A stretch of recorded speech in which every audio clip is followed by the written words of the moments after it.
Morning. Good morning, ma'am.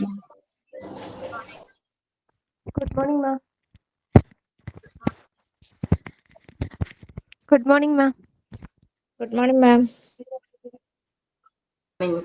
Good morning.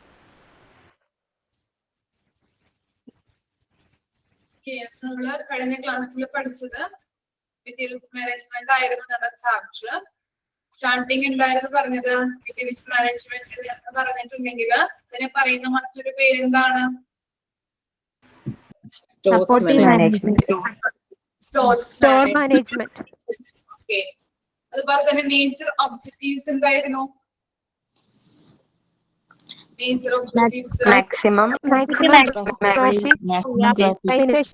cost, attainment of hospital objectives.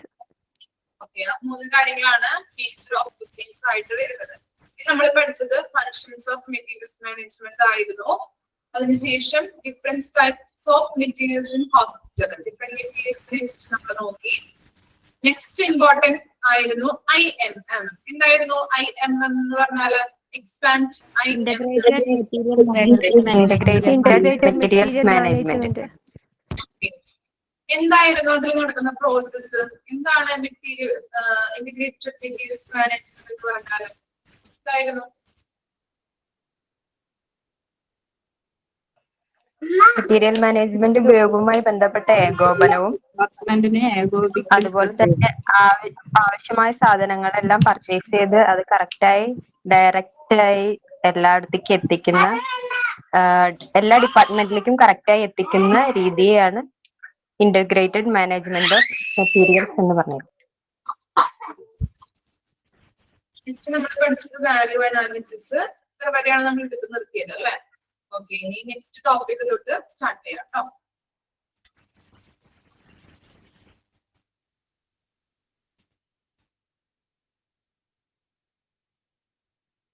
Next ആണ് different types of values.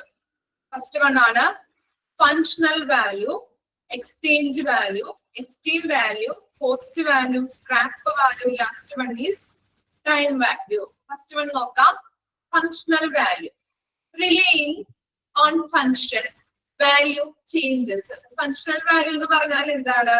ഒരു വസ്തുവിന്റെ ഫങ്ഷനെ base ചെയ്തിരിക്കും അല്ലെ വാല്യൂവിൽ വ്യത്യാസം വരുന്നത്. ഒരു വസ്തുവിന്റെ അല്ലെങ്കിൽ ഒരു മെറ്റീരിയലിന്റെ ഫങ്ഷനെ ബേസ് ചെയ്തിരിക്കും വാല്യൂവിൽ വ്യത്യാസം വരുന്നത്. ഫോർ എക്സാമ്പിൾ നോക്കാം. ഐഫോൺ നമ്മൾ എടുത്തു അല്ലെ? ഇതിൽ പറഞ്ഞിട്ടുണ്ടായിരുന്നു ഐഫോൺ. അതിന്റെ ഫങ്ഷൻ എങ്ങനെയായിരുന്നു? നമ്മുടെ കയ്യിൽ സാധാരണയുള്ള മൊബൈലുകളെക്കാട്ടി കൂടുതൽ രീതിയിലുള്ള ഫങ്ഷൻ ആണ് അല്ലെ ഇതിനുള്ളത്. ഓക്കെ. അപ്പൊ അതിന്റെ ഫങ്ഷൻ അനുസരിച്ച് അതിന്റെ കോസ്റ്റ് എന്തായിരിക്കും? ചേഞ്ച് വരും അല്ലെ? ഓക്കെ. നല്ല രീതിയിൽ ഹൈ കോസ്റ്റ് ആണ് അതിന്. അപ്പൊ ഫങ്ഷൻ അനുസരിച്ച് അതിന്റെ വാല്യൂവിലും ചേഞ്ചസ് ഉണ്ടാകുന്നുണ്ട്. അതിനെയാണ് നമ്മൾ ഫങ്ഷണൽ വാല്യൂ എന്ന് പറയുന്നത്. ഓക്കെ. ഫങ്ഷൻ ഒരു വസ്തുവിന്റെ ഫങ്ഷനെ ബേസ് ചെയ്തിരിക്കും വാല്യൂവില് വ്യത്യാസം വരുന്നത്. എക്സാമ്പിൾ പറഞ്ഞത് ഐഫോൺ. ഓക്കെ. എക്സാമ്പിൾ ഓർത്ത് വെക്കാം കേട്ടോ. ഇനി എക്സ്ചേഞ്ച് വാല്യൂ എന്താണ്? Giving a thing that is old and buying a new one. അറിയാലോ? Example refrigerator, TV. നമ്മൾ എന്ത് ചെയ്യാറുണ്ട്? വീട്ടിലൊക്കെ ടിവിയോ അല്ലെങ്കിൽ റെഫ്രിജറേറ്റർ ഫ്രിഡ്ജൊക്കെ കേടായി കഴിഞ്ഞിട്ടുണ്ടെങ്കിൽ അല്ലെങ്കിൽ പഴക്കം ചെന്ന് കഴിഞ്ഞിട്ടുണ്ടെങ്കിൽ എന്ത് ചെയ്യും നമ്മള്? അത് കൊടുത്തിട്ട് നമ്മൾ വേറെ വാങ്ങിക്കാറുണ്ട് അല്ലെ? പുതിയത് വാങ്ങിക്കാറുണ്ട് ഇല്ലേ? അങ്ങനെ ചെയ്യാറുണ്ടോ? എക്സ്ചേഞ്ച് വരുമ്പോ, എക്സ്ചേഞ്ച് ഓഫർ ഒക്കെ വരുമ്പോ നമ്മൾ ചെയ്യാറുണ്ടല്ലേ? നടത്താറുണ്ട്. അതുപോലെ തന്നെ എന്തെങ്കിലും ഇപ്പോ എന്താണ് ദോശ പാൻ ഒക്കെ ആണെങ്കിൽ അത് അതിന്റെ കോട്ടിംഗ് ഒക്കെ പോയി കഴിഞ്ഞിട്ടുണ്ടെങ്കിൽ നമ്മൾ എന്ത് ചെയ്യും? എക്സ്ചേഞ്ച് ഓഫറിൽ കൊടുത്തിട്ട് മാറ്റി നമ്മൾ വാങ്ങിക്കാറുണ്ട് അല്ലെ? അങ്ങനെ പല കാര്യങ്ങളും നമ്മൾ ചെയ്യാറുണ്ട്. അതാണ് എക്സ്ചേഞ്ച് വാല്യൂ എന്ന് പറയുന്നത്. പഴയത് കൊടുത്തിട്ട് പുതിയത് നമ്മൾ വാങ്ങിക്കുന്നു. ഇനി എന്താണ് എസ്റ്റീം വാല്യൂ? എസ്റ്റീം വാല്യൂ എന്ന് പറഞ്ഞാല് ബഹുമാന മൂല്യം. എസ്റ്റീം വാല്യൂ നമ്മള് ഇപ്പോ എന്താണ് ഈ നമ്മളിപ്പോ ഫാൻസി നമ്പറുള്ള കാറുകൾ വാങ്ങിക്കാറുണ്ട്. അതുപോലെ തന്നെ ഇപ്പൊ ഒരു സീരിയൽ നമ്പറുള്ള കാറുകളൊക്കെ നമ്മൾ വാങ്ങിക്കാറില്ലേ? എന്താണ് അതിൽ പറയുന്നത്? ഒരു വസ്തു നമ്മുടെ കയ്യിൽ ഇരിക്കുമ്പോൾ അതിന് എത്രത്തോളം അന്തസ് ഉണ്ടാകുന്നുണ്ട് അതിനെയാണ് നമ്മൾ എക്സ്റ്റീം വാല്യൂ എന്ന് പറയുന്നത് കേട്ടോ. എസ്റ്റീം വാല്യൂ എന്ന് പറഞ്ഞാല് ബഹുമാന മൂല്യം. ഓക്കെ, നമ്മൾ മോഹവില കൊടുത്ത് വാങ്ങിക്കുന്നതൊക്കെ കേട്ടിട്ടില്ലേ? നമ്മള് ലാൻഡ് ഒക്കെ എന്താണ് മോഹവില കൊടുത്ത് വാങ്ങിക്കാറുണ്ട് അല്ലെ? കേട്ടിട്ടുണ്ടോ നിങ്ങള്? അങ്ങനെ ചെയ്യാറുണ്ട്. കാറുകള് നമുക്കൊരു ഒരേ സീരിയൽ നമ്പറുള്ള കാറുകള്, ഫാൻസി നമ്പറുള്ള കാറുകളൊക്കെ നമ്മൾ നോക്കി വാങ്ങിക്കാറുണ്ട്. ഓക്കെ, അതിനെയാണ് നമ്മൾ എസ്റ്റീം വാല്യൂ എന്ന് പറയുന്നത് കേട്ടോ. ഒരു വസ്തു നമ്മുടെ കയ്യിലേക്ക് ഇരിക്കുമ്പോ അതിന് എത്രത്തോളം അന്തസ് ഉണ്ടാകുന്നുണ്ട്, അതാണ് എസ്റ്റീം വാല്യൂ എന്ന് പറയുന്നത്. ഇനി അതുപോലെ തന്നെ കോസ്റ്റ് വാല്യൂ. കോസ്റ്റ് വാല്യൂ അറിയാൻ പറ്റും. ആസ് പെർ മോണിറ്ററി വാല്യൂസ് നമ്മൾ എന്ത് ചെയ്യാറുണ്ട്? ഒരു വസ്തുവിന് ഇപ്പോ ഞാനൊരു 5 രൂപ കൊടുത്ത് ലക്സി പേന വാങ്ങും. എന്താണ് നമ്മ ആ വസ്തുവിന് എത്ര രൂപ ചിലവ് വരുന്നുണ്ട് അതനുസരിച്ചിട്ട് നമ്മ ആ പൈസ കൊടുത്ത് നമ്മൾ ആ സാധനം വാങ്ങിക്കാറുണ്ട് അല്ലെ? ഇല്ലേ? അതുപോലെ തന്നെ സോപ്പ്, പല സാധനങ്ങളും കടയിൽ നിന്ന് വാങ്ങിക്കാറുണ്ട്. എന്താണ് നമ്മൾ കൊടുക്കുന്ന ആ പൈസക്ക് അത് ഉണ്ടോ എന്ന് നമ്മൾ നോക്കാറുണ്ട് അല്ലെ? അതാണ് കോസ്റ്റ് വാല്യൂ. ഓക്കെ, നമ്മൾ കൊടുക്കുന്ന പൈസക്ക് ആ വസ്തു ഉണ്ടോ എന്ന് നമ്മൾ നോക്കാറുണ്ട്. ഓക്കെ, അപ്പോ ഒരു വസ്തുവിന് എത്ര രൂപ ചിലവ് വരുന്നുണ്ട്, ആ വസ്തുവിന് കൃത്യമായിട്ടുള്ള നമ്മൾ വില കൊടുത്തിട്ട് നമ്മൾ കടയിൽ നിന്ന് സാധനങ്ങൾ വാങ്ങിക്കാറുണ്ട്. അതിനെയാണ് കോസ്റ്റ് വാല്യൂ എന്ന് പറയുന്നത്. ഇനി നെക്സ്റ്റ് ആണ് scrap value. Scrap value after the life term of the material. എന്താണ് സ്ക്രാപ്പ്? സ്ക്രാപ്പ് എന്ന് പറഞ്ഞാൽ എന്താണ്? പഠിച്ചിട്ടുണ്ടായിരുന്നല്ലോ സ്ക്രാപ്പ്. ആക്രി അല്ലെ? ആക്രിക്ക് കൊടുക്കാറുണ്ട്. ഇപ്പൊ എന്താണ്, ഇപ്പോ നിങ്ങളുടെ വീട്ടിലൊക്കെ ഇപ്പോ എന്താണ് ന്യൂസ് പേപ്പർ ഒക്കെ ഉണ്ടെങ്കിൽ കൂടുതല് കുറെ ന്യൂസ് പേപ്പർ ഒക്കെ ഉണ്ടെങ്കിൽ നമ്മൾ എന്ത് ചെയ്യാറുണ്ട്? ആക്രിയിലല്ലേ സ്ക്രാപ്പിന് കൊടുത്തിട്ട് അത് അവര് തൂക്കി അതനുസരിച്ച് എത്ര കിലോ ഉണ്ടെങ്കിൽ അതനുസരിച്ചിട്ട് നമുക്ക് അതിന്റെ ഓൾഡ് ഐറ്റംസ് അല്ലെ, സാധനങ്ങള്, പാത്രങ്ങളൊക്കെ കൊടുക്കാറുണ്ട് നമ്മൾ ഇല്ലേ? അത്രയ്ക്ക് കൊണ്ടുപോയിട്ട് സ്ക്രാപ്പിലേക്ക് കൊണ്ടുപോയിട്ട് കൊടുക്കാറുണ്ട്. അവരത് തൂക്കി എത്ര കിലോ ഉണ്ടെങ്കിലും അത്രയും നമുക്ക് പൈസ തരാറുണ്ട്. അതാണ് സ്ക്രാപ്പ് വാല്യൂ കൊണ്ട് ഉദ്ദേശിക്കുന്നത് കേട്ടോ. ഒരു വസ്തുവിന്റെ ഉപയോഗശേഷം പിന്നീട് അത് ഉപയോഗിക്കാൻ പറ്റാതെ ആയി കഴിഞ്ഞിട്ടുണ്ടെങ്കിൽ അത് നമ്മൾ എന്ത് ചെയ്യും? കടയിൽ കൊണ്ടുപോയി കൊടുത്ത് അതിനുള്ള വാല്യൂ നമുക്ക് കിട്ടുന്നു. ഇതാണ് സ്ക്രാപ്പ് വാല്യൂ. ഇനി എന്താണ് ടൈം വാല്യൂ എന്ന് പറഞ്ഞാല് how long it will last. എന്താണ് എത്ര നാള് അത് നിലനിൽക്കും എന്നതിനനുസരിച്ചിട്ടാണ് നമുക്ക് ടൈം വാല്യൂ എന്ന് പറയുന്നത്. ഓക്കെ, ഫോർ എക്സാമ്പിൾ പറയാം കേട്ടോ. മെഡിസിൻസ് ആണെങ്കിൽ അതെന്താണ് ഒരു എക്സ്പയറി ഡേറ്റ് കഴിഞ്ഞിട്ടുണ്ടെങ്കിൽ നമുക്ക് എന്താണ് ഉപയോഗിക്കാൻ പറ്റില്ല, രോഗികൾക്ക് അത് കൊടുക്കാൻ പറ്റില്ല അല്ലെ? അപ്പൊ അതെന്താണ് വേസ്റ്റ് ആണ്. അപ്പൊ അതിന്റെ ആ ടൈം വാല്യൂ എന്ന് പറയുന്നത് എന്താണ്? എത്ര നാള് അത് ഉപയോഗിക്കാൻ പറ്റുന്നുണ്ട്. മനസ്സിലായോ? എക്സ്പയറി ഡേറ്റ് കഴിഞ്ഞിട്ടുണ്ടെങ്കിൽ അത് നമുക്ക് ഉപയോഗിക്കാൻ പറ്റുന്നില്ല. ആ ഉപയോഗിക്കാൻ പറ്റുന്ന ആ ടൈം, അതിനെയാണ് നമ്മൾ പറയുന്നത് ടൈം വാല്യൂ. ക്ലിയർ ആയോ? അപ്പൊ ഇത്രയും കാര്യങ്ങളാണ് ഡിഫറെന്റ് ടൈപ്സ് ഓഫ് വാല്യൂസിൽ വരുന്നത് കേട്ടോ. ഫങ്ഷണൽ വാല്യൂ ഉണ്ട്, എക്സ്ചേഞ്ച് വാല്യൂ ഉണ്ട്, എസ്റ്റീം വാല്യൂ ഉണ്ട്, കോസ്റ്റ് വാല്യൂ ഉണ്ട്, സ്ക്രാപ്പ് വാല്യൂ ഉണ്ട്, ടൈം വാല്യൂ. ഓക്കെ,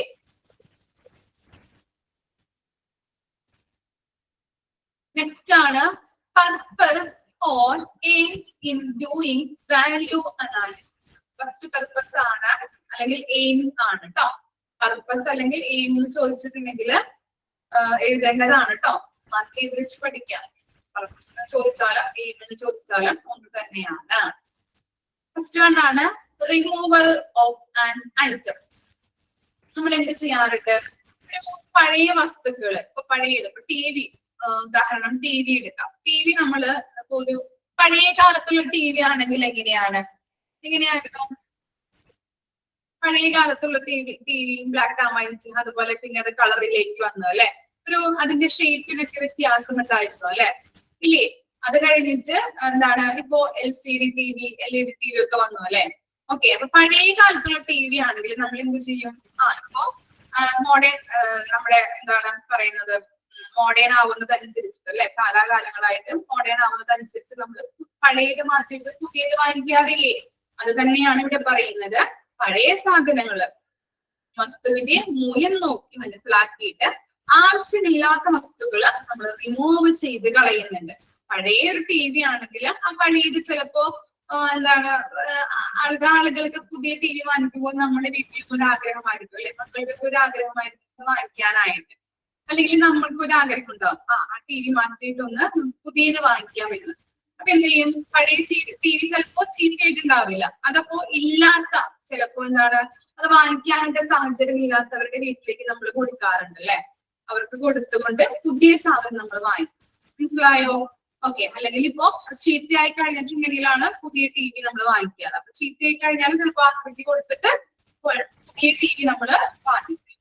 ക്ലിയർ ആയോ? അപ്പൊ എന്താണ് ഇവിടെ വസ്തുക്കളുടെ മൂല്യം മനസ്സിലാക്കി ആവശ്യമില്ലാത്ത വസ്തുക്കള് റിമൂവ് ചെയ്ത് കളയുന്നു. അതാണ് removal of an item. Clear ആയോ? എക്സാമ്പിള് ഓക്കെ ആണോ? ഇനി എന്താണ് utilization of standard components for cost reduction. അപ്പൊ എന്താണ് നമ്മൾ കഴിഞ്ഞ ക്ലാസ്സിൽ പറഞ്ഞിട്ടുണ്ടായിരുന്നല്ലേ, എങ്ങനെയെല്ലാം കോസ്റ്റ് റിഡക്ഷൻ ചെയ്യാൻ പറ്റും, എങ്ങനെയൊക്കെയാണ് നമുക്ക് കോസ്റ്റ് റിഡക്ഷൻ ചെയ്യാൻ പറ്റുന്നത്, എന്തൊക്കെ ടെക്നിക്സ് ഉപയോഗിക്കാം. റീയൂസ് ചെയ്യാൻ പറ്റും. അതുപോലെ തന്നെ സ്റ്റാൻഡേർഡ് ആയിട്ടുള്ള ഐറ്റംസ് നമ്മൾ വാങ്ങിക്കും അല്ലെ. ഇപ്പൊ ഹോസ്പിറ്റലിലേക്ക് പുതിയതായിട്ട് ഒരു മെഷീൻ വാങ്ങിച്ചു കഴിഞ്ഞിട്ടുണ്ടെങ്കിൽ എന്താണ് അത് നല്ല രീതിയിൽ ക്വാളിറ്റി ഉള്ളതാണെങ്കിൽ നമുക്ക് കോസ്റ്റ് റിഡക്ഷൻ ചെയ്യാനായിട്ട് പറ്റും ഇല്ലേ. അതുപോലെ തന്നെ റീയൂസ്ഡ് ആയിട്ടുള്ള ഐറ്റംസ്, ഇവിടെ ഉദ്ദേശിക്കുന്നത് സ്റ്റാൻഡേർഡ് ഐറ്റംസ് നമ്മൾ വാങ്ങിച്ചു കഴിഞ്ഞാല് കുറേ നാളൊക്കെ യൂസ് ചെയ്യാൻ പറ്റും. അതിന് റിപ്പയർസോ മെയിൻ്റെനൻസോ ഒന്നും കൂടാതെ കുറേ നാള് യൂസ് ചെയ്യാൻ പറ്റില്ലേ. അഥവാ സ്റ്റാൻഡേർഡ് അല്ലാത്ത ഐറ്റംസ് വാങ്ങിച്ചു കഴിഞ്ഞാലോ എന്തായിരിക്കും, നമുക്ക് റിപ്പയർസ് ഉണ്ടാകും. അതുപോലെ മെയിൻ്റെനൻസ് വർക്ക് ഒക്കെ ഇടയ്ക്ക് ഉണ്ടാവാറുണ്ടല്ലേ. നമുക്കറിയാം സെക്കൻഡ് ഹാൻഡ് ഐറ്റംസ് ഒക്കെ വാങ്ങിച്ചു കഴിഞ്ഞാൽ വളരെ ബുദ്ധിമുട്ടാണ്. അതിന് കൊടുത്ത കാശ് തന്നെ അതുപോലെ തന്നെ അതിന് കൂടുതൽ കാശ് അതിനു വേണ്ടി ചെലവാക്കേണ്ടി വരും അല്ലെ. റിപ്പയർസ് ഒക്കെ വന്നിട്ടുണ്ടെങ്കിൽ ഓക്കെ കംപ്ലൈന്റ് വരും, പെട്ടെന്ന് കംപ്ലൈന്റ് ആവും.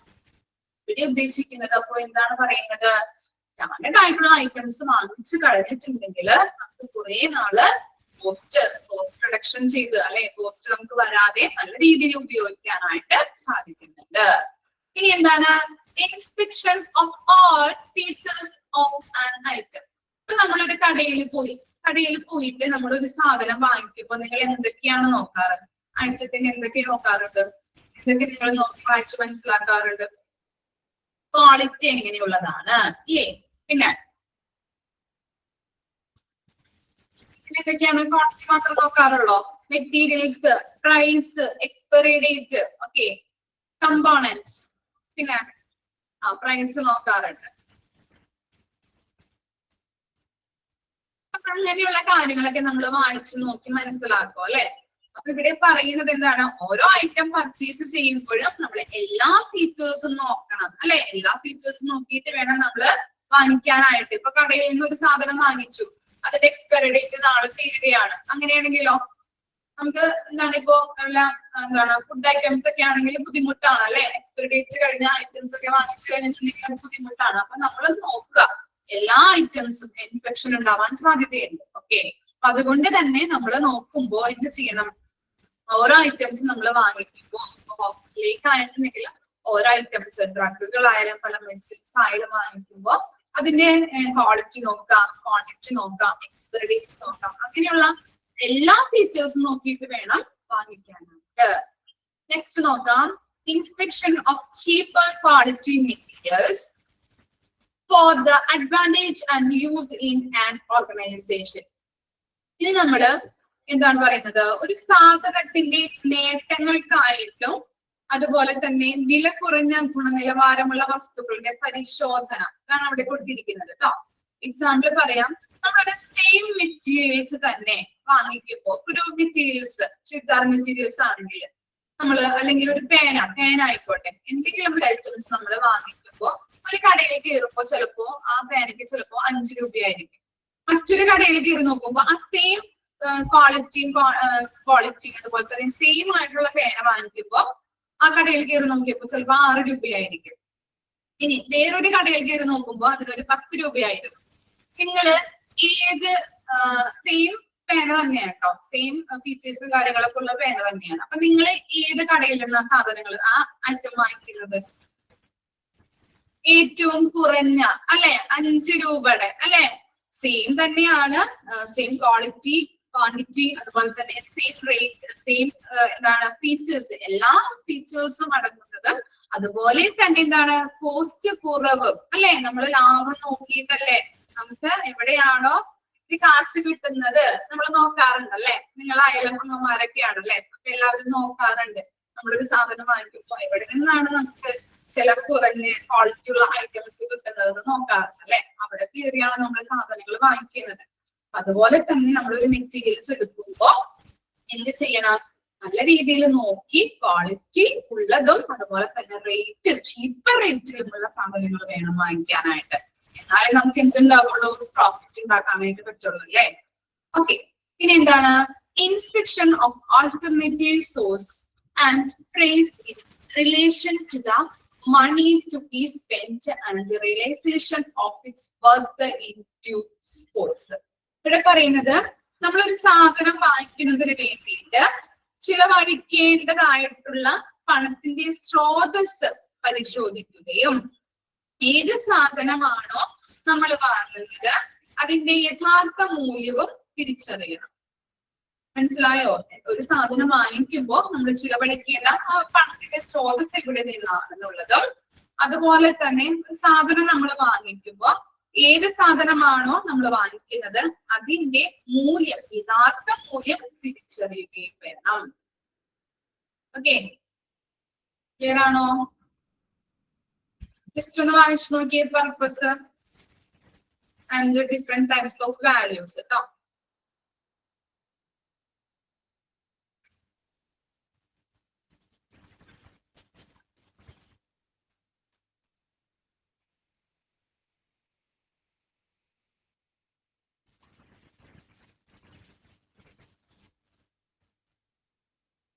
Esteem value.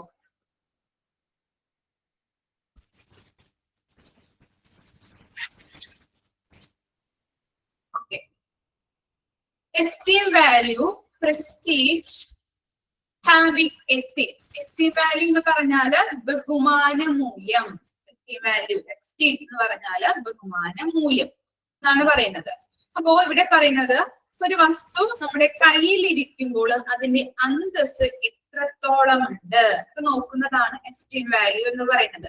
ഇപ്പൊ നമ്മളൊരു മോഹവില കൊടുത്ത് നമ്മൾ വാങ്ങിക്കാറുണ്ട്, ലാൻഡുകൾ വാങ്ങിക്കാറുണ്ട്, അതുപോലെ തന്നെ ഇപ്പൊ ഫാൻസി നമ്പറുള്ള കാറുകളൊക്കെ നമ്മൾ വാങ്ങിക്കാറുണ്ട്, ഇതുപോലെയുള്ള സീരിയൽ നമ്പറുള്ള കാറുകളൊക്കെ. ഓക്കെ, അതാണ് ഉദ്ദേശിക്കുന്നത് കേട്ടോ. ഒരു വസ്തു നമ്മുടെ കയ്യിലിരിക്കുമ്പോൾ അതിന് എത്ര അന്തസ്സുണ്ട്, എത്രത്തോളം അന്തസ്സുണ്ട് എന്ന് നോക്കുക.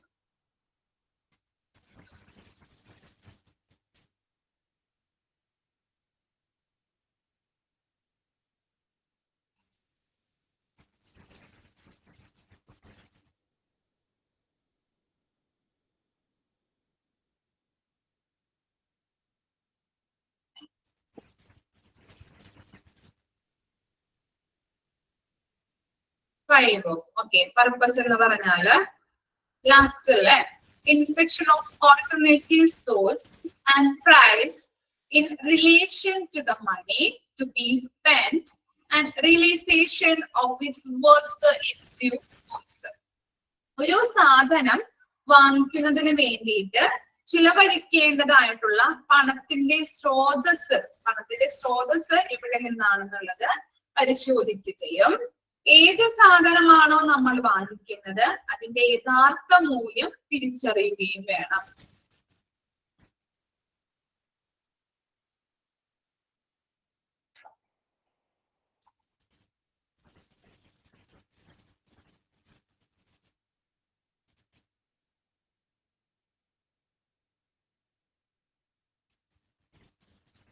ഓക്കെ, ക്ലിയർ ആയോ? നെക്സ്റ്റ് നോക്കാം, organisation structure of materials management department. Okay, just ഒരു ഡയഗ്രാം തന്നിട്ടുണ്ട് അല്ലെ, അവിടെ നോക്കാം കേട്ടോ.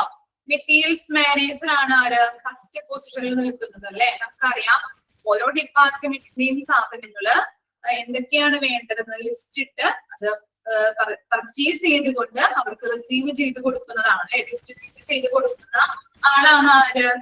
ആ ഡ്യൂട്ടി ആർക്കാണ്, മെറ്റീരിയൽസ് മാനേജർക്കാണ്. അപ്പൊ ഏറ്റവും ഫസ്റ്റ് പൊസിഷനിൽ നിൽക്കുന്നത് ആരാണ്, മെറ്റീരിയൽസ് മാനേജർ ആണ്. ഇനി അദ്ദേഹത്തിന് കീഴില് 2 ഡിപ്പാർട്ട്മെന്റ്സ് ഉണ്ട്. ഏതൊക്കെയാണ്? പർച്ചേസ് ഡിപ്പാർട്ട്മെന്റ് ഉണ്ട്, സ്റ്റോർ ഡിപ്പാർട്ട്മെന്റ് ഉണ്ട്. 2 വിഭാഗങ്ങളായിട്ട് തിരിച്ചിട്ടാണ് ബാക്കി പ്രവർത്തനങ്ങൾ നടത്തുന്നത്. അതുകൊണ്ട് തന്നെ അദ്ദേഹത്തിന് കീഴില് പർച്ചേസും സ്റ്റോറും വിഭാഗങ്ങളുണ്ട്. നോക്കാം.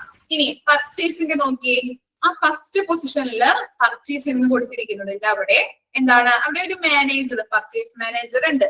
ഇനി അദ്ദേഹത്തിന് കീഴിൽ വരുന്നതാണ് അസിസ്റ്റന്റ് മാനേജർ.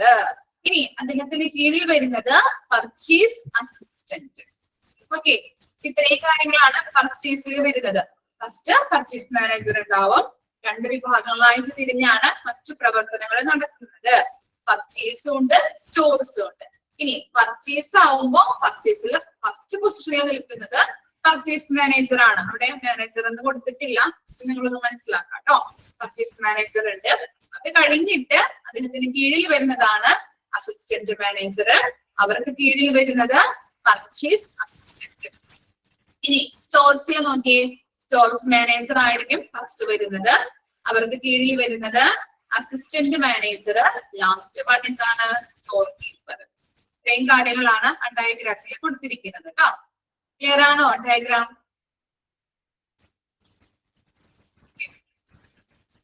ഇനി എന്താണ് പർച്ചേസിംഗ് എന്ന് നോക്കാം കേട്ടോ. Purchasing is the arranged acquisition of goods and services of the buying entity.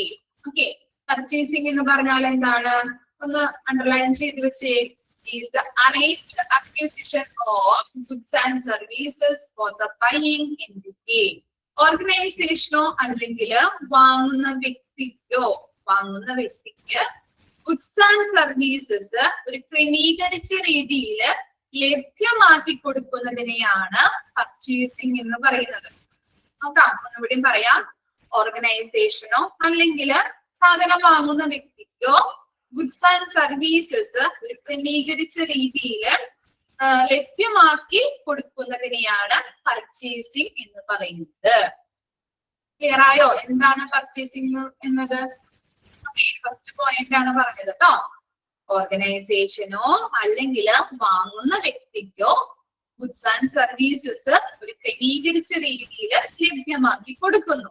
Okay, purchasing activities are required to make sure that required items are acquired in the timely manner and at the reasonable cost. ഇനി purchasing activity ഉറപ്പുവരുത്തേണ്ട ഒരു കാര്യം എന്താണെന്ന് പറയുന്നത്? Timely മാനറിൽ, correct ടൈമിലും അതുപോലെ തന്നെ reasonable ആയിട്ടുള്ള കോസ്റ്റിലും ആയിരിക്കണം സാധനങ്ങൾ എത്തിച്ചു കൊടുക്കേണ്ടത്. ഓക്കെ, റീസണബിൾ കോസ്റ്റും അതുപോലെ തന്നെ എന്താണ്? കറക്റ്റ് ടൈമിലും സാധനങ്ങൾ എന്ത് ചെയ്യണം? എത്തിച്ചു കൊടുക്കണം. അതാണ് പർച്ചേസിംഗ് ആക്ടിവിറ്റിയിൽ ഉറപ്പുവരുത്തേണ്ട ഒരു കാര്യം എന്ന് പറയുന്നത്. ഇനി എന്താണ്? Purchasing done as per the need and activities undertaken by the hospital. ഇനി എന്താണ്? ഹോസ്പിറ്റലില് ഏറ്റെടുക്കുന്ന പ്രവർത്തനങ്ങളോ ആവശ്യങ്ങളോ അനുസരിച്ചിട്ടാണ് പർച്ചേസിംഗ് നടത്തുന്നത്. മനസ്സിലായോ? ഹോസ്പിറ്റലിൽ എന്താണ്? പല പല ഡിപ്പാർട്ട്മെന്റുകൾ ഉണ്ട് അല്ലെ? അവരുടെ പ്രവർത്തനങ്ങൾ അനുസരിച്ചിട്ടാണ് നമ്മൾ പർച്ചേസിംഗ് ചെയ്യാറ് ഇല്ലേ? അവർക്ക് എന്തൊക്കെയാണ് ആവശ്യങ്ങളായിട്ട് വരുന്നത്, എന്തൊക്കെ ഐറ്റംസ് വേണം, അപ്പൊ എന്ത് പറയും? മാനേജറോട് പറയും അല്ലെ? അങ്ങനെ മാനേജർ എന്ത് ചെയ്യും? അതനുസരിച്ച് ലിസ്റ്റ് ചെയ്ത് പർച്ചേസ് ചെയ്ത് കൊടുക്കുന്നു. അപ്പൊ ഹോസ്പിറ്റലിലെ പ്രവർത്തനങ്ങള് അല്ലെങ്കിൽ ആവശ്യങ്ങളോ അനുസരിച്ചിട്ടാണ് നമ്മൾ എന്ത് ചെയ്യുന്നത്? പർച്ചേസിങ് ചെയ്യുന്നത്. കിട്ടിയോ? പർച്ചേസിംഗ് എന്ന് പറഞ്ഞാൽ ഇത്രയേ ഉള്ളൂ, സിമ്പിൾ ആണ്. പർച്ചേസിംഗ് എന്ന് പറഞ്ഞു കഴിഞ്ഞിട്ടുണ്ടെങ്കിൽ ഒരു ഓർഗനൈസേഷനോ അല്ലെങ്കിൽ ഒരു വ്യക്തിക്ക് ഗുഡ്സ് ആൻഡ് സർവീസസ് ഒരു ക്രമീകരിച്ച രീതിയിൽ ലഭ്യമാക്കി കൊടുക്കുന്നതിനെയാണ് നമ്മൾ പർച്ചേസിംഗ് എന്ന് പറയുന്നത്. ഇനി പർച്ചേസിംഗില് ആ ആക്ടിവിറ്റിയിൽ ഉറപ്പുവരുത്തേണ്ട കാര്യം എന്നത് എന്താണ്? ടൈമിലി അല്ലെ? ടൈമിലി അതുപോലെ തന്നെ റീസണബിൾ കോസ്റ്റിലും ആയിരിക്കണം സാധനങ്ങൾ നൽകേണ്ടത്. അതുപോലെ തന്നെ എന്താണ്? ഹോസ്പിറ്റലില് ഏറ്റെടുക്കുന്ന പ്രവർത്തനങ്ങളോ ഹോസ്പിറ്റലിലെ ആവശ്യങ്ങളോ അനുസരിച്ചിട്ടാണ് പർച്ചേസിംഗ് നടത്തുന്നത്. ഓക്കെ ആണോ?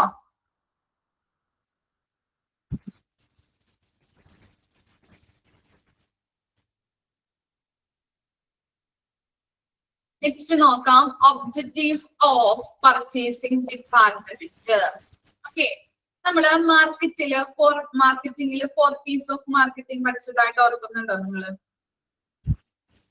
ഓർക്കുന്നുണ്ടോ? ഇല്ല, ഓർക്കുന്നുണ്ട്. ഏതൊക്കെയായിരുന്നു ചോദിച്ചാലും പെടോ അല്ലെ? പെടോ? പ്രൊഡക്റ്റ്, പ്രൈസ്, 4 P's, പ്രമോഷൻ ഒന്നും കൂടി ഉണ്ടല്ലോ, പ്ലേസ്. ഓക്കെ, ഇനി അതുപോലെ തന്നെ നമ്മുടെ പർച്ചേസിംഗ് ഡിപ്പാർട്ട്മെന്റില് 6 hours ഓഫ് പർച്ചേസിംഗ് ഉണ്ട്. അതാണ് നമ്മൾ ഫസ്റ്റ് പോയിന്റിൽ പഠിക്കാൻ പോകുന്നത് കേട്ടോ. 6 hours, 16 hours അല്ല കേട്ടോ, അത് ഇവിടെ കൊടുത്തിരിക്കുന്നത് തെറ്റാണ്. നിങ്ങളുടെ പ്രിന്റിൽ കറക്റ്റ് അല്ലേ? ഓക്കെ ആക്കിയിട്ടില്ലേ? കറക്റ്റ് ആക്കിയിട്ടില്ലേ അത്? ഓക്കെ, അപ്പൊ നമുക്ക് നോക്കാം 6 hours ഓഫ് പർച്ചേസിംഗ് നോക്കാം കേട്ടോ. To get the right quantity, right price from a right vendor or source at the right time and at the right place. ഇത്രയും കാര്യങ്ങളാണ് 6 hours വരുന്നത്. അപ്പൊ 6 hours ഏതൊക്കെയാണെന്ന് നോക്കിയേ. Right quality, right quantity, right price, right vendor. Vendor ആരാണ് vendor? ആരാണ് vendor? Vendor ആരാ? Consumer ആണോ വെഞ്ചർ?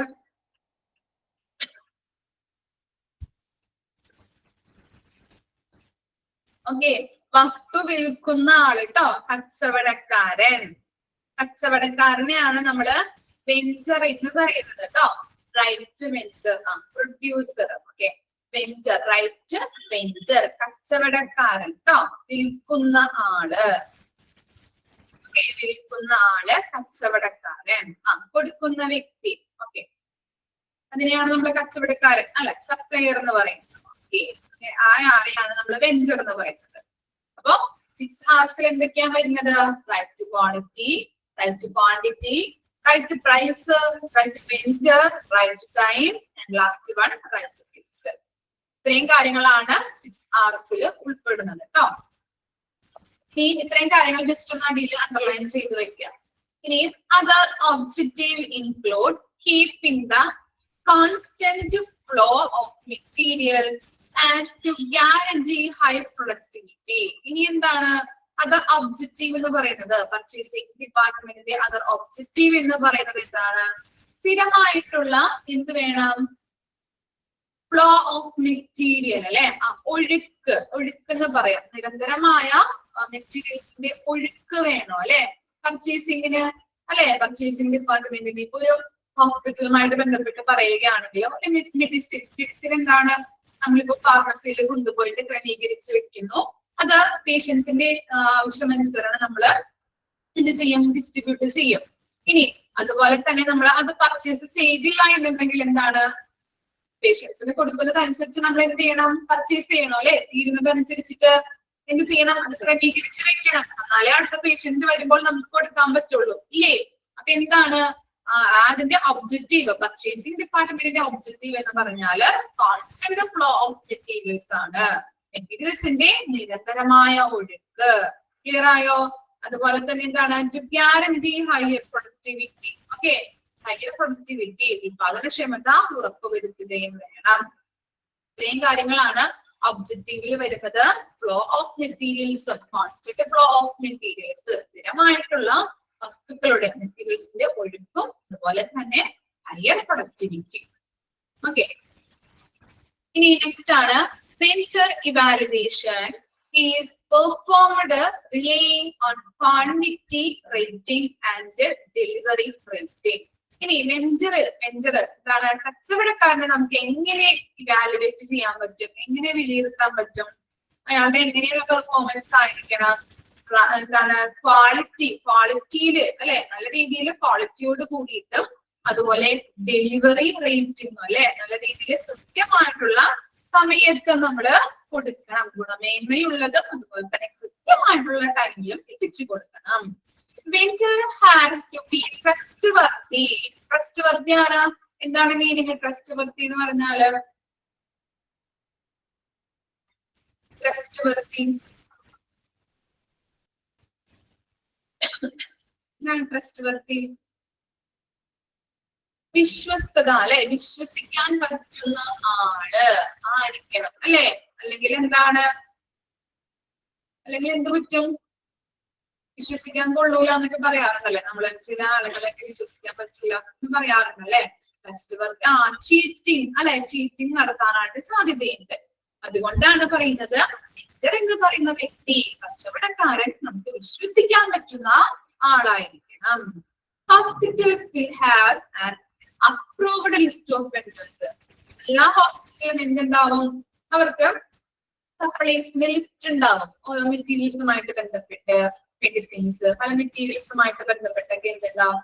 ഈ സപ്ലയേഴ്സിന്റെ പല പല ലിസ്റ്റുകൾ ഉണ്ടാവും. ആ ലിസ്റ്റ് അനുസരിച്ചിട്ടാണ് അവർക്ക് ഏറ്റവും അനുയോജ്യമായിട്ടുള്ള വെഞ്ചറിനെ തിരഞ്ഞെടുക്കുന്നത്. ക്ലിയറായോ? അതാണ് hospital will have an approved list of vendors എന്ന് പറയുന്നത്. ഓക്കെ, അവർക്ക് എന്താണ്? അവരുടെ വിശ്വസിക്കാൻ പറ്റുന്ന ആളുകളുടെ ഒരു ലിസ്റ്റ് ഉണ്ടാവും. അത് നോക്കി അനുസരിച്ചിട്ടാണ് അവർ ഓരോ കാര്യങ്ങളും ഓർഡർ കൊടുത്ത് ഹോസ്പിറ്റലിലേക്ക് വാങ്ങുന്നത്. ഇനി purchase is A business function since we convert resources into services and it then issued. Okay, അപ്പൊ എന്താണ് പർച്ചേസിംഗ്? പർച്ചേസിംഗ് എന്ന് പറഞ്ഞിട്ടുണ്ടെങ്കിൽ ഒരു ബിസിനസ് ഫംഗ്ഷൻ ആണ്, ബിസിനസ് പ്രവർത്തനമാണെന്നാണ് പറയുന്നത്. എന്താണ് അങ്ങനെ പറയാനുള്ള കാരണം? പറയാൻ പറ്റുമോ? എന്താണ് പർച്ചേസിംഗ് ഒരു ബിസിനസ് ഫംഗ്ഷൻ ആണെന്ന് പറയാനുള്ള കാരണം? ഇവിടെ പറയാം. Since we convert resources into services and it's then issued. എന്തായിരിക്കാം? എന്താണ് വായിച്ചപ്പോൾ മനസ്സിലായേ? എന്താണ് പർച്ചേസിംഗ് ബിസിനസ് ഫംഗ്ഷൻ എന്ന് പറയാനായിട്ടുള്ള കാരണം?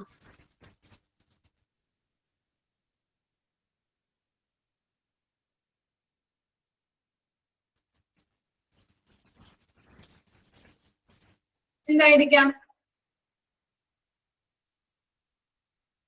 നമ്മളിപ്പോ ഒരു റേഡിയോളജി ഡിപ്പാർട്ട്മെന്റിലേക്ക് ഒരു മിഷൻ വാങ്ങിച്ചു. ഓക്കെ, എക്സാമ്പിൾ പറയാം കേട്ടോ. ഓക്കെ പറയാം. ബിസിനസ് ഫംഗ്ഷൻ എക്സാമ്പിൾ എന്താണെന്ന് പറഞ്ഞിട്ടുണ്ടെങ്കിൽ, നമ്മളൊരു റേഡിയോളജി ഡിപ്പാർട്ട്മെന്റിലേക്ക് ഒരു മിഷൻ വാങ്ങിച്ചു. ആ മിഷൻ വെറുതെ കൊണ്ടിട്ട് കഴിഞ്ഞിട്ടുണ്ടെങ്കിൽ എന്താണ്? ആളുകളൊന്നും വരുന്നില്ല എങ്കിൽ എന്താണ്? അതിന്റെ പ്രവർത്തനങ്ങൾ നടക്കില്ല, മിഷൻ വെറുതെ കേടായി പോകും. അപ്പോ ആളുകൾ വന്ന് അതിന്റെ സർവീസ് കൊടുത്തു കഴിഞ്ഞിട്ടുണ്ടെങ്കിൽ എന്തുണ്ടാവുള്ളൂ? ബിസിനസ് എന്ത് കിട്ടുള്ളൂ? എന്താ കിട്ടാ? സർവീസ് കൊടുത്തു കഴിഞ്ഞിട്ടുണ്ടെങ്കിൽ അവരുടെ കാശ് കിട്ടും അല്ലെ. ക്യാഷ് കിട്ടി ഹൈ പ്രോഫിറ്റ് ഉണ്ടാക്കാനായിട്ട് സഹായിക്കുന്നുണ്ട്. അതാണ് പറയുന്നത് പർച്ചേസിംഗ് എന്ന് പറഞ്ഞാല് ഒരു ബിസിനസ് ഫംഗ്ഷൻ ആണ്. നമ്മളൊരു മിഷൻ വാങ്ങിച്ചു, ആ മിഷന്റെ സർവീസ്, മിഷനില് ആളുകൾക്ക് സർവീസ് കൊടുത്തു കഴിഞ്ഞിട്ടുണ്ടെങ്കിൽ എന്ത് കിട്ടും? പ്രോഫിറ്റ് ഉണ്ടാക്കാനായിട്ട് പറ്റും. അതുകൊണ്ടാണ് പർച്ചേസിംഗ് എന്ന് പറയുന്നത് ബിസിനസ് ഫംഗ്ഷൻ ആണെന്ന് പറയാനുള്ള കാരണം. ഇനി നെക്സ്റ്റ് നോക്കാം. Purchasing is A spending function. Spending function ആണെന്ന് പറയുന്നുണ്ട്. എന്താണ് നോക്കിയേ? Coordinate with the finance department in event of bulk purchase. എന്താണ് സ്പെൻഡിങ് ഫംഗ്ഷൻ ആണെന്ന് പറയാനുള്ള കാരണം? എല്ലാ ഡിപ്പാർട്ട്മെന്റിന്റെ കയ്യിൽ നിന്നും നമ്മൾ എന്ത് ചെയ്യുന്നുണ്ട്? അവർക്ക് ആവശ്യമായിട്ടുള്ള സാധനങ്ങൾ എന്തൊക്കെയാണോ അത് നമ്മള് ബൾക്കായിട്ട് പർച്ചേസ് ചെയ്തുകൊണ്ട് ഡിസ്ട്രിബ്യൂട്ട് ചെയ്ത് കൊടുക്കുന്നുണ്ട്. അപ്പൊ എന്താണ്? ബൾക്കായിട്ട് പർച്ചേസ് ചെയ്യുമ്പോ എന്ത് കൊടുക്കണം? വെഞ്ചർക്ക് എന്ത് കൊടുക്കണം? അല്ലെ, സപ്ലയേഴ്സിന് എന്ത് കൊടുക്കണം? നമ്മള് മെറ്റീരിയൽസ് അയാളുടെ കയ്യിൽ നിന്ന് വാങ്ങിക്കുമ്പോ ക്യാഷ് കൊടുക്കണം. അതാണ് പറയുന്നത് പർച്ചേസിംഗ് എന്ന് പറയുന്നത് സ്പെൻഡിങ് ഫംഗ്ഷൻ ആണ്. ഓക്കെ, ഇനി നെക്സ്റ്റ് നോക്കിയേ. Purchasing is a vigorous management activity കൂടി പറയുന്നുണ്ട്. Okay, as we require proper planning of management, price forecasting, demand forecasting, organizing, coordination, able administration and timely decisions. എന്താണ്? കരുത്തുള്ള ഒരു മാനേജ്മെന്റ് ആക്ടിവിറ്റി. ബിക്കോസ് എന്ന് പറഞ്ഞാൽ ഒരു കരുത്തുള്ള ഒരു മാനേജ്മെന്റ് ആക്ടിവിറ്റി ആണ് പർച്ചേസിംഗ് എന്ന് പറഞ്ഞാൽ അല്ലെ. ഓരോ ഡിപ്പാർട്ട്മെന്റിനും ആവശ്യമായിട്ടുള്ള ഐറ്റംസ് എന്തൊക്കെയാണെന്നുള്ളത് നമ്മൾ പ്ലാൻ ചെയ്യുന്നു.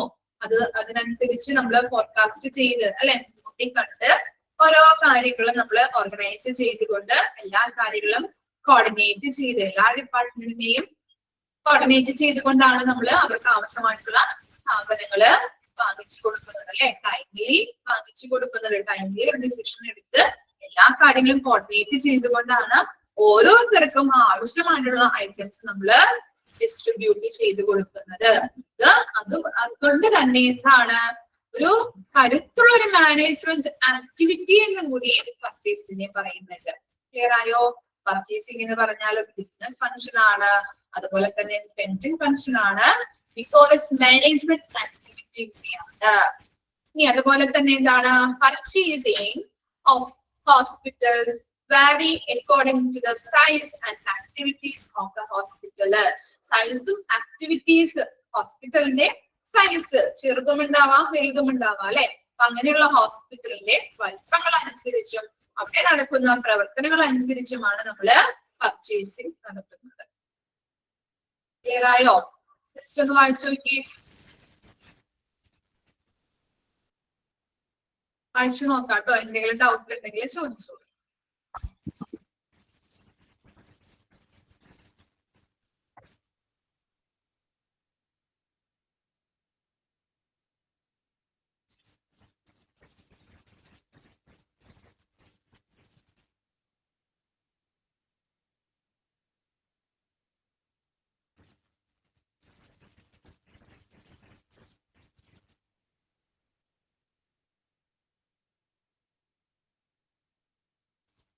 എന്താ ശ്രീലക്ഷ്മി, എന്തെങ്കിലും ഡൗട്ട് വന്നോ? കരുത്തുള്ള വിപ്പോറസ് എന്ന് പറഞ്ഞാല് കരുത്തുള്ള.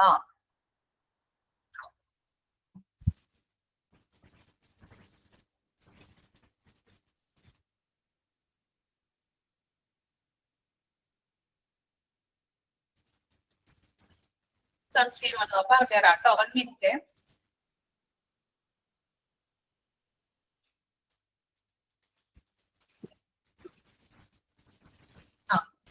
ഓക്കെ, എന്താണ്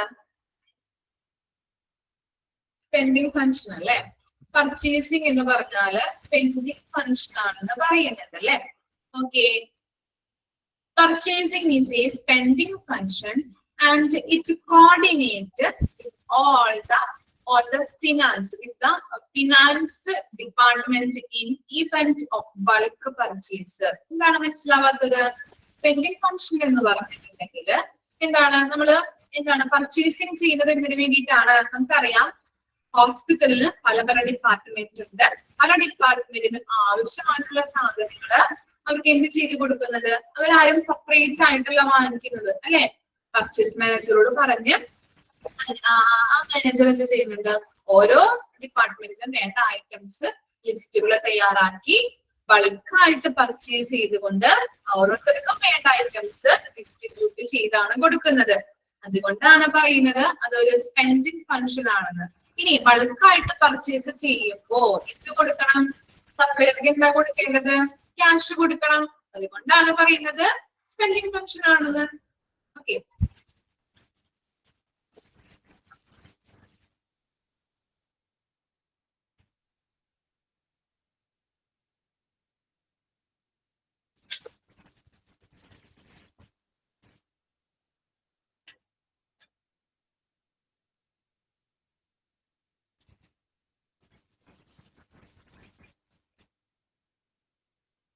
ഇനി നെക്സ്റ്റ് നോക്കാം കേട്ടോ. ഞാൻ ഡൗട്ട് ഇല്ലാന്ന് കരുതുന്നു. നെക്സ്റ്റ് ടോപ്പിക് നോക്കാം. 3 types of purchase in hospitals. Local purchase ഉണ്ട്, അതുപോലെ പർച്ചേസ് ഫ്രം സപ്ലയർ ഉണ്ട്, ഇമ്പോർട്ട് പർച്ചേസ് ഉണ്ട്. 3 ടൈപ്സ് ഓഫ് പർച്ചേസ് ആണ് കൊടുത്തിരിക്കുന്നത്. ഇനി ലോക്കൽ പർച്ചേസ് നോക്കാം. Local purchasing is A preference to buy goods and services which are locally produced rather than those produced in distant places. Distant എന്ന് പറഞ്ഞാല് വിദൂരം. കൂടുതൽ ദൂരത്തേക്കൊന്നും നമ്മൾ പോകാതെ നമ്മൾ എന്ത് ചെയ്യാറുണ്ട്? ലോക്കലായിട്ട് പർച്ചേസ് ചെയ്യാറുണ്ട് അല്ലെ? ഇല്ലേ? നമ്മുടെ വീടിന്റെ അടുത്തുള്ള കടകളിൽ നിന്നൊക്കെ നമ്മൾ പർച്ചേസ് ചെയ്യാറുണ്ട്. അതിനെയാണ് ലോക്കൽ പർച്ചേസ് എന്ന് പറയുന്നത്. ഫോർ എക്സാമ്പിൾ പറയാം, നിങ്ങളിപ്പോ ഒരു കറി വെക്കാനായിട്ട് കാലത്ത് തന്നെ ഒരു കറി വെക്കാനായിട്ട് നോക്കുകയാണ്. അപ്പൊ എന്താണ്, നിങ്ങള് ചട്ടി അടുപ്പത്ത് വെച്ചപ്പോഴാണ് എന്ത് നോക്കിയത്? വെളിച്ചെണ്ണ തീർന്നു എന്ന കാര്യം മനസ്സിലായത്. അപ്പൊ എന്ത് ചെയ്തു?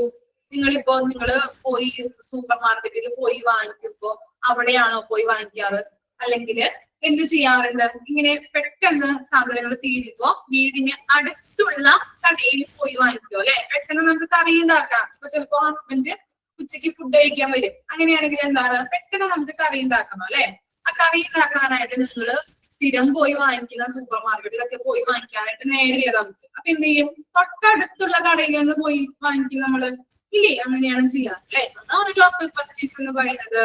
Local purchasing is a preference to buy goods and services which are locally produced rather than those produced in distant places.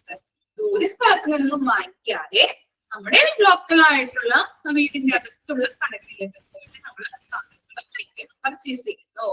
അതിനെയാണ് ലോക്കൽ പർച്ചേസ് എന്ന് പറയുന്നത്. ഇനി നോക്കാം, പർച്ചേസിംഗ് ഫ്രം സപ്ലയർ. സപ്ലയറുടെ കയ്യിൽ നിന്ന്, വിതരണക്കാരന്റെ കയ്യിൽ നിന്ന് നമ്മൾ വാങ്ങിക്കുന്നത്. When the purchase order is required by your supplier, it forms a valid agreement between customer and supplier to distribute products and or provide a services on time and at the price agreed. എന്താ പറയുന്നത്? സപ്ലയറും അതുപോലെ കസ്റ്റമറും തമ്മിലുള്ള ഒരു valid ആയിട്ടുള്ള എഗ്രിമെന്റിനെയാണ് നമ്മൾ purchase order എന്ന് പറയുന്നത് കേട്ടോ. അണ്ടർലൈൻ ചെയ്ത് വെക്കുക. പർച്ചേസ് ഓർഡർ എന്താണ്? വാലിഡ് എഗ്രിമെന്റ് ആണ്. ആരൊക്കെ തമ്മിലുള്ളതാണ്? കസ്റ്റമർ, നമ്മള്, അതുപോലെ തന്നെ നമ്മള് കടയിൽ നിന്ന് വാങ്ങിക്കുന്ന ആ വ്യക്തി, സപ്ലയറുടെ കയ്യിൽ നിന്ന് നമ്മൾ വാങ്ങിക്കുന്നുണ്ട് അല്ലെ? സപ്ലയറും കസ്റ്റമറും തമ്മിലുള്ള ഒരു വാലിഡ് എഗ്രിമെന്റ് ആണ് ഇത് പർച്ചേസ് ഓർഡർ എന്ന് പറയുന്നത്. ഇനി അതെങ്ങനെയാണ് ഗുഡ്സ് ആൻഡ് സർവീസസ് ഡിസ്ട്രിബ്യൂട്ട് ചെയ്യുന്നത്? എങ്ങനെയാണ്? കറക്റ്റ് ടൈമില് അവര് ആ എഗ്രിമെന്റിൽ പറഞ്ഞിട്ടുള്ള എഗ്രീഡ് പ്രൈസിൽ അല്ലെ, കറക്റ്റ് ആയിട്ടുള്ള പ്രൈസിൽ വേണം നമ്മള് സാധനങ്ങൾ പർച്ചേസ് ചെയ്യാൻ. കിട്ടിയോ? സപ്ലയർ അതുപോലെ തന്നെ കസ്റ്റമറും തമ്മിലുള്ളൊരു പർച്ചേസ് ഓർഡർ എന്ന് പറയുന്നത് എന്താണ്? വാലിഡ് എഗ്രിമെന്റ് ആണ്. ഓർത്ത് വെക്കാം, ഇമ്പോർട്ടന്റ് ആണ്. When you invoice from your supplier, ഇനി നമ്മൾ സാധനങ്ങൾ വാങ്ങിക്കുമ്പോൾ നമ്മൾ എന്ത് ചെയ്യാറുണ്ട്? ഇൻവോയ്സ് ബില്ല് നമ്മൾ സപ്ലയറുടെ കയ്യിൽ നിന്ന് വാങ്ങിക്കണം. ഓക്കെ, ഇൻവോയ്സ് ബില്ല് എന്ന് പറഞ്ഞാൽ എന്താണ്? ഒരു ഡീറ്റെയിൽഡ് ബില്ലാണ്. ഓക്കെ, ഡീറ്റെയിൽഡ് ബില്ല് എല്ലാ കാര്യങ്ങളും അതിനകത്ത് ഉണ്ടാവും. നമ്മൾ വാങ്ങിക്കുന്ന സാധനങ്ങളുടെ കാര്യങ്ങള്, പ്രൈസ്, ക്വാളിറ്റി, ക്വാണ്ടിറ്റി, ഇനി സപ്ലയറുടെ ഡീറ്റെയിൽസ്, അതുപോലെ തന്നെ കസ്റ്റമറുടെ ഡീറ്റെയിൽസ്, എല്ലാ കാര്യങ്ങളും ഫുൾ ഡീറ്റെയിൽസും എന്തിലുണ്ടാവുന്നുണ്ട്? ഇൻവോയ്സ് ബില്ലിൽ ഉണ്ടാവും. ഇൻവോയ്സ് ബില്ല് എന്ന് പറഞ്ഞാൽ ഒരു ഡീറ്റെയിൽഡ് ബില്ലാണ്. നമ്മുടെ സാധനങ്ങൾ, നമ്മൾ എന്തൊക്കെ സാധനങ്ങളാണ് വാങ്ങിക്കുന്നത് അതിന്റെ എല്ലാ കാര്യങ്ങളും, പ്രൈസ്, ക്വാളിറ്റി, ക്വാണ്ടിറ്റി, അതുപോലെ കസ്റ്റമേഴ്സിന്റെ ഡീറ്റെയിൽസ്, പേര്, വിവരങ്ങള്, കാര്യങ്ങള്, ഫുൾ ഡീറ്റെയിൽസ് എന്തിലുണ്ടാവും? ഇൻവോയ്സ് ബില്ലിൽ ഉണ്ടാവും. ആ ഇൻവോയ്സ് ബില്ല് സപ്ലയറുടെ കയ്യിൽ നിന്നും നമ്മൾ റിസീവ് ചെയ്യണം. ഇനി എന്ത് ചെയ്യുന്നുണ്ട്? You can go together it to the orders and post it to your account. നമ്മളിപ്പോ ഒരു ഹോസ്പിറ്റലിലേക്ക് മെഡിസിൻസ് വാങ്ങിക്കുകയാണെന്ന് വെച്ച് കഴിഞ്ഞിട്ടുണ്ടെങ്കിൽ നമ്മള് ഒരു ലിസ്റ്റ് നോക്കിയിട്ട്, വെൻഡേഴ്സിന്റെ ലിസ്റ്റ് നോക്കിയിട്ട് ഓർഡർ കൊടുക്കും അല്ലെ? ഓർഡർ കൊടുത്തു കഴിഞ്ഞിട്ട് അയാളുടെ കയ്യിൽ നിന്ന് സാധനങ്ങൾ കൊണ്ടുവരുമ്പോ നമ്മൾ ഇൻവോയ്സ് ബില്ല് കളക്ട് ചെയ്തു. ആ ഇൻവോയ്സ് ബില്ല് കളക്ട് ചെയ്ത് കറക്റ്റ് ആയിട്ടാണോ കൊണ്ടുവന്നിരിക്കുന്നത് ചെക്ക് ചെയ്തു അല്ലെ? ചെക്ക് ചെയ്യും. അതിനുശേഷം എന്താണ്? നമ്മള് ആ കമ്പ്യൂട്ടർ സിസ്റ്റത്തില് എൻ്റർ ചെയ്ത് വെക്കുന്നു. അതാണ് അവിടെ പറയുന്നത് കേട്ടോ. ക്ലിയർ ആയോ? എന്തൊക്കെ കാര്യങ്ങളാണ്, എത്ര ക്വാണ്ടിറ്റി ആണ് എന്നുള്ളത്. ഇപ്പോ ഒരു മെഡിസിന്റെ പേര് നമ്മൾ അറിയാലോ, അങ്ങനെ പേരുണ്ടാവും, എൻ്റർ ചെയ്യും, എത്ര ക്വാണ്ടിറ്റി ആണ് എന്നുള്ളതൊക്കെ കമ്പ്യൂട്ടർ സിസ്റ്റത്തില് എൻ്റർ ചെയ്ത് വെക്കുന്നു. അത്രയും കാര്യങ്ങളാണ് അതിൽ പറയുന്നത്. ക്ലിയർ ആയോ? പർച്ചേസ് ഫ്രം സപ്ലയർ എന്ന് പറഞ്ഞാല് ഓക്കെ ആണോ? ഇനിയാണ് ലാസ്റ്റ് പോയിന്റ്, ലാസ്റ്റ് ടൈപ്പ് ആണ് ഇമ്പോർട്ട് പർച്ചേസ്. ഇമ്പോർട്ട് പർച്ചേസ് എല്ലാവർക്കും അറിയാം, പഠിച്ചിട്ടുണ്ടാവും നിങ്ങൾ. Imported trade means the purchase of goods from the foreign country. നമ്മൾ എവിടെ നിന്നാണ് പർച്ചേസ് ചെയ്യുന്നത്? ഗുഡ്സുകള് എവിടെ നിന്നാണ്? ഫോറിൻ കൺട്രിയിൽ നിന്ന് പർച്ചേസ് ചെയ്യുന്നു അല്ലെ? അതിനെയാണ് നമ്മൾ ഇമ്പോർട്ട് പർച്ചേസ് എന്ന് പറയുന്നത്. നമ്മൾ പറഞ്ഞത് 3 തരത്തിലുള്ള പർച്ചേസ് ആണ് നമ്മൾ പറഞ്ഞത്.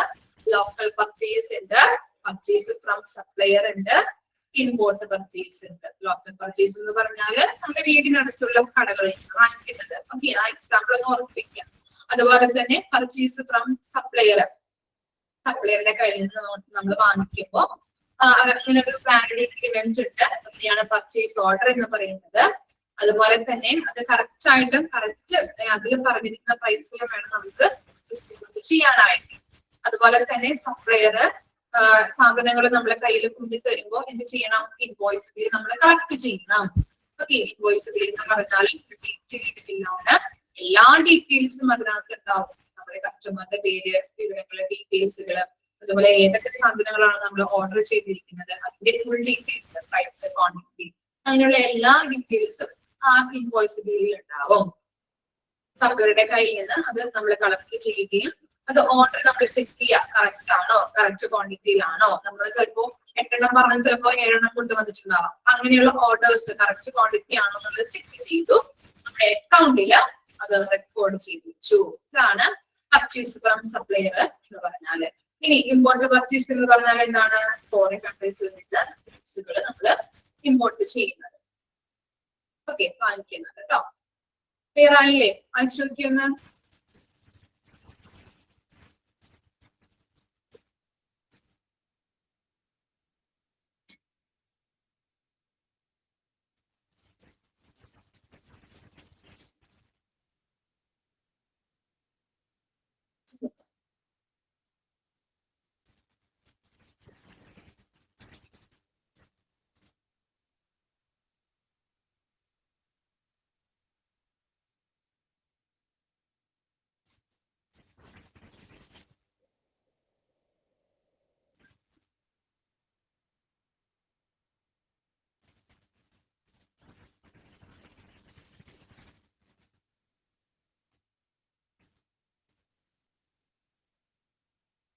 Clear. ഇനി നെക്സ്റ്റ് നോക്കാം. In purchasing, the starting point is the recognition of the need for a material on a product, vendor or source. Selection has 4 stages. നമ്മള് പർച്ചേസിംഗ് ചെയ്യുമ്പോൾ അതിന്റെ സ്റ്റാർട്ടിംഗ് പോയിന്റ് എന്ന് പറയുന്നത് എന്താണ്? ഒരു പ്രൊഡക്റ്റ് ഉണ്ടാക്കാനായിട്ട് എത്രത്തോളം മെറ്റീരിയൽസ് ആവശ്യമായിട്ട് വരുന്നുണ്ട്. ആ പർച്ചേസിംഗ് നടത്തുമ്പോൾ അതിന്റെ സ്റ്റാർട്ടിംഗ് പോയിന്റ് എന്ന് പറയുന്നത് എന്താണെന്നാ പറയുന്നത്? ഒരു പ്രൊഡക്റ്റ് ഉണ്ടാക്കാനായിട്ട് എത്രത്തോളം മെറ്റീരിയൽസ് ആവശ്യമായിട്ട് വരും എന്നുള്ളത് തിരിച്ചറിയണം. ഓക്കെ, അങ്ങനെ വെഞ്ചർ കച്ചവടക്കാരനെ തിരഞ്ഞെടുക്കുന്നതിന് 4 സ്റ്റേജസുകൾ ഉണ്ട്. ഫസ്റ്റ് സ്റ്റേജ് ആണ് survey stage, second stage enquiry stage, third one എന്ന് പറയുന്നത് negotiation stage, fourth one experience stage. ഇപ്പോ ഫസ്റ്റ് വൺ നോക്കാം, സർവേ സ്റ്റേജ്. ഇപ്പോ ഞാനൊരു ബിസിനസ് തുടങ്ങാൻ പോണേ, എക്സാമ്പിൾ പറയുന്നത് കേട്ടോ. ബിസിനസ് തുടങ്ങാൻ പോകുമ്പോൾ ഒരു മെറ്റീരിയൽസിന്റെ കടയാണ് ഞാൻ ഇടാൻ പോകുന്നത്. അപ്പോ എനിക്ക് മെറ്റീരിയൽസ് കിട്ടണം അല്ലെ? ചുരിദാർ മെറ്റീരിയൽസ് ആണെങ്കിൽ ആ മെറ്റീരിയൽസ് ബൾക്കായിട്ട് പർച്ചേസ് ചെയ്ത് നമ്മൾ ഇവിടെ കൊണ്ടുവന്ന് വെക്കണം. ബൾക്കായിട്ട് പർച്ചേസ് ചെയ്യാനായിട്ടുള്ള ആളുകളെ നമ്മൾ നോക്കണം ഇല്ലേ? കടയിൽ നിന്ന് കിട്ടോ ഇല്ലയോ എന്നുള്ളത് നമ്മൾ നോക്കണം. ആളുകളോടൊക്കെ ചോദിച്ച് മനസ്സിലാക്കി ഞാൻ എന്ത് ചെയ്യും? ആ സാധനം വിൽക്കുന്ന വിതരണക്കാരനെ 1-2 ആളുകളെ അല്ലെങ്കിൽ 1-2-3 ആളുകളെ ഞാൻ സെലക്ട് ചെയ്ത് വെച്ചു. ഇന്ന ആൾക്കാർ തരാമെന്ന് പറഞ്ഞിട്ടുണ്ട്, ബൾക്കായിട്ട് പർച്ചേസ് ചെയ്തിട്ട് നമ്മുടെ ഇവിടെ കൊണ്ടുവന്ന് വിൽക്കാനായിട്ട്. അപ്പോ ഈ 2-3 ആളുകള് സമ്മതിച്ചിട്ടുണ്ട്. അങ്ങനെയാണ് സർവേ സ്റ്റേജിൽ വരുന്നത്. മനസ്സിലായോ? സർവേ സ്റ്റേജ് ആളുകളോടൊക്കെ ചോദിച്ച് തരുമോ ഇല്ലയോ എന്നുള്ളത് നമ്മൾ സർവേ നടത്താറുണ്ട് അല്ലെ? അങ്ങനെ ചോദിച്ച് മനസ്സിലാക്കി. ഇനി വരുന്നത് എൻക്വയറി സ്റ്റേജ്, അന്വേഷണം നടത്തുന്നത് അല്ലെ? എന്താണ്? നമ്മൾ ഉദ്ദേശിച്ച പ്രൊഡക്റ്റ് തരാനായിട്ട് തയ്യാറാണോ? നമ്മൾ ഉദ്ദേശിച്ച പ്രൈസിന് തയ്യാറാണോ? ഉദ്ദേശിച്ച ക്വാണ്ടിറ്റിയിൽ തരുമോ ഇല്ലയോ എന്നുള്ളത് നമ്മൾ എൻക്വയറി നടത്തി. അതാണ് എൻക്വയറി സ്റ്റേജ്, അന്വേഷണം നടത്തുന്നത്. സർവേ സ്റ്റേജ്, എൻക്വയറി മനസ്സിലായോ? എന്താണ് negotiation stage? In terms of quantity, quality, lead time etcetera. എന്താണ് ഇനി ചർച്ച നടത്താറുണ്ട്. നെഗോഷിയേഷൻ എന്ന് പറഞ്ഞാൽ നമ്മൾ കരാർ ഉറപ്പിക്കുന്നത് കേട്ടോ. കരാറ് സ്റ്റേജ്, ചർച്ച നടത്തുന്ന സ്റ്റേജ്. അപ്പൊ എന്താണ് നമ്മള് പറഞ്ഞു, മൂന്നോ പേരോടൊക്കെ ചോദിച്ച് മനസ്സിലാക്കിയിട്ട് അവര് തരാന്ന് പറഞ്ഞു കഴിഞ്ഞിട്ടുണ്ടെങ്കിൽ അവരോട് ആ 3 പേരെയും നമ്മള് വെച്ച് ചർച്ച നടത്തും. എങ്ങനെയാണ്? ക്വാണ്ടിറ്റിയില്, quality, lead time. Lead time എന്ന് പറഞ്ഞാൽ ഇമ്പോർട്ടന്റ് ആണ്. നെക്സ്റ്റ് സെന്റൻസ് ആയിട്ട് അടിയിൽ കൊടുത്തിട്ടുണ്ട്. ലീഡ് ടൈം എന്താണ്? Lead time the term time between ordering the material and getting it to the department. Lead time എന്താണ്? നമ്മളൊരു സാധനം ഓർഡർ കൊടുത്തു, അത് നമ്മുടെ കയ്യിലേക്ക് റിസീവ് ചെയ്യുന്നത് വരെയുള്ള ആ ടൈം ഗ്യാപ്പ് ഉണ്ടാവില്ലേ, അതിനെയാണ് നമ്മള് ലീഡിങ് ടൈം എന്ന് പറയുന്നത്. ഞാനൊരു മെറ്റീരിയലിന് ഓർഡർ കൊടുത്തു, അത് അവിടെ നിന്ന് വരാനായിട്ട് കുറച്ച് ടൈം എടുക്കില്ലേ? തെറ്റുണ്ടോ? സ്ക്രീനിലാണോ തെറ്റുള്ളത്? സ്ക്രീനിൽ തെറ്റ് നിങ്ങൾ നോക്കേണ്ട ആവശ്യമില്ല കേട്ടോ. തെറ്റിന് നോക്കിയിട്ടില്ല, ടെക്സ്റ്റിൽ തെറ്റുണ്ട് അല്ലെ? അതൊന്ന് നോക്കാം കേട്ടോ. ഞാൻ വായിക്കാം. ലീഡ് ടൈം, ലീഡ് ടൈം അതിന്റെ അവിടെ ഒരു ഹൈഫൺ ഇടാം. ജസ്റ്റ് ഒന്ന് ഹൈഫൺ ഇട്ട് കൊടുത്തേ. എന്നിട്ട് നോക്കാം. Time between ordering the material നോക്കാം കേട്ടോ. ഓക്കെ. ഓർഡറിങ് ദ മെറ്റീരിയൽ,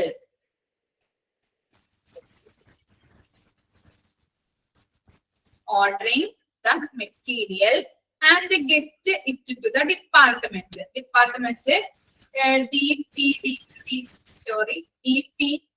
എന്നാണ് കൊടുത്തിരിക്കുന്നത്.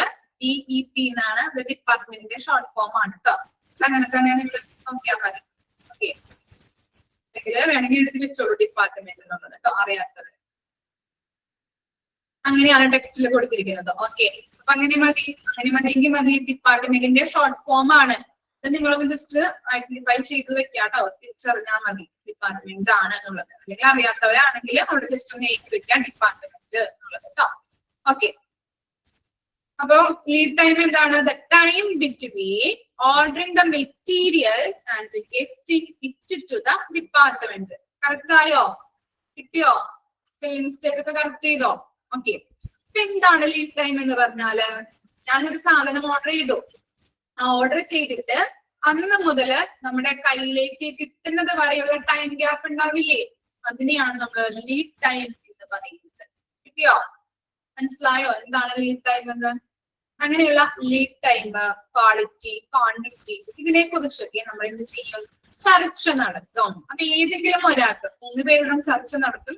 ഏതെങ്കിലും ഒരാൾക്ക് ചിലപ്പോൾ എന്താണ് ഓക്കെ ആവും അല്ലെ, നമ്മൾ പറയുന്ന ക്വാളിറ്റിയില്, പ്രൈസില്, അതുപോലെ ലീഡ് ടൈം ഗ്യാപ്പ്, അങ്ങനെയൊക്കെ നോക്കിയിട്ട് നമ്മള് ചർച്ച നടത്തുമ്പോൾ ഏതെങ്കിലും ഒരാൾ ചിലപ്പോ ഓക്കെ ആണ്, കറക്റ്റ് ഈ ടൈമിലൊക്കെ തരാം, അല്ലെങ്കിൽ നിങ്ങൾ പറഞ്ഞിരിക്കുന്ന കറക്റ്റ് ക്വാണ്ടിറ്റിയിൽ കറക്റ്റ് പ്രൈസിൽ തരാം, സമ്മതിക്കും അല്ലെ?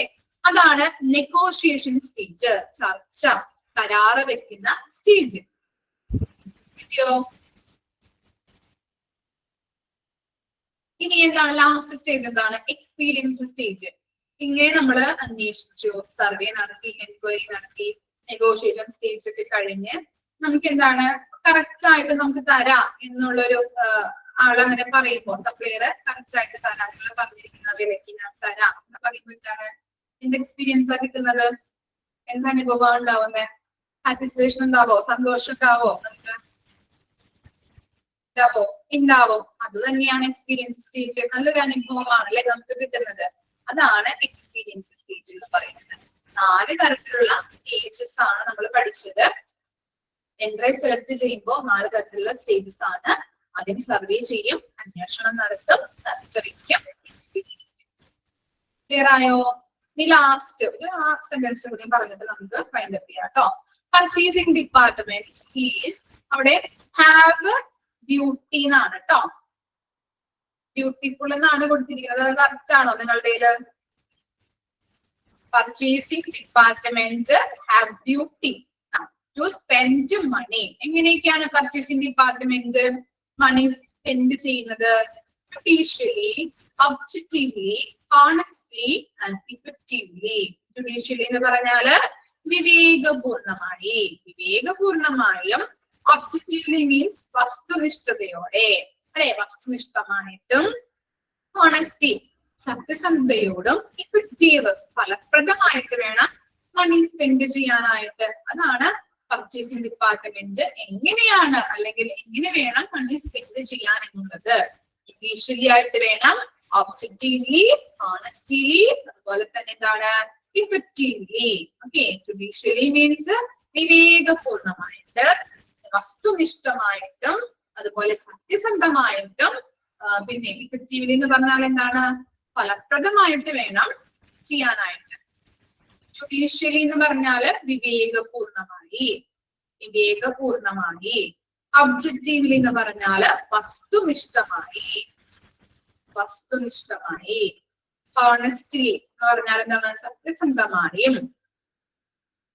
ഇഫക്റ്റീവ്ലി മീൻസ് ഫലപ്രദമായിട്ടും മണി സ്പെൻഡ് ചെയ്യണം. ആര്? Purchasing department.